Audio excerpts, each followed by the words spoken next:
കുന്നംകുളം നഗരത്തിൽ തെരുവുനായ്ക്കളുടെ ശല്യം രൂക്ഷം. ഭീതി പരത്തി നായകളുടെ കടിപിടിയും ആക്രമണവും. നഗരത്തിൽ തെരുവുനായ്ക്കളുടെ ശല്യം ദിനംപ്രതി വർദ്ധിക്കുകയാണ്. നഗരത്തിന്റെ വിവിധ ഭാഗങ്ങളിൽ തെരുവുനായ്ക്കൾ കൂട്ടത്തോടെ തമ്പടിച്ച് പരസ്പരം കടിപിടി കൂടുന്നത് നിത്യസംഭവമായതോടെ കാൽനടയാത്രക്കാരും വാഹനയാത്രികരും കടുത്ത ഭീതിയിലാണ്. പ്രധാന റോഡുകളിലും ബസ് സ്റ്റാൻഡ് പരിസരങ്ങളിലും കടകളോടടുത്തും തെരുവുനായ്ക്കളുടെ ശല്യം രൂക്ഷമാണ്. റോഡിന് നടുവിലിരുന്ന നായ്ക്കൾ കൂട്ടത്തോടെ കടിപിടി കൂടുന്നത് കാരണം ഇതുവഴി കടന്നുപോകുന്ന ഇരുചക്രവാഹന യാത്രികർ പലപ്പോഴും അപകടത്തിൽപ്പെടുന്നുണ്ട്. പെട്ടെന്ന് റോഡിലേക്ക് ചാടുന്ന നായ്ക്കളെ വെട്ടിച്ചുമാറ്റാൻ ശ്രമിക്കവേ വാഹനങ്ങൾ കൂട്ടിയിടിക്കുന്നതും സാധാരണയായിരിക്കുകയാണ്. രാത്രികാലങ്ങളിൽ ജോലി കഴിഞ്ഞ് മടങ്ങുന്നവരും പ്രഭാത സവാരിക്കാരും കുട്ടികളും വയോധികരുമാണ് ഏറെ ബുദ്ധിമുട്ടുന്നത്.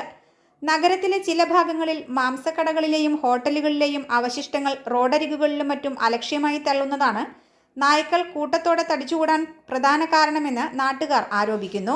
ജനങ്ങളുടെ ജീവന് ഭീഷണിയായി മാറിയിരിക്കുന്ന ഈ പ്രശ്നങ്ങളിൽ നഗരസഭയുടെയും ബന്ധപ്പെട്ട അധികാരികളുടെയും ഭാഗത്തു നിന്ന് അടിയന്തര ഇടപെടൽ ഉണ്ടാകണമെന്നും തെരുവ് നായ്ക്കൾക്കായി ABC പദ്ധതിയും പേവിഷബാധ പ്രതിരോധ വാക്സിനേഷനും ഊർജിതമാക്കണമെന്നുമാണ് നാട്ടുകാരുടെ ശക്തമായ ആവശ്യം. News fact, Kunnamkulam.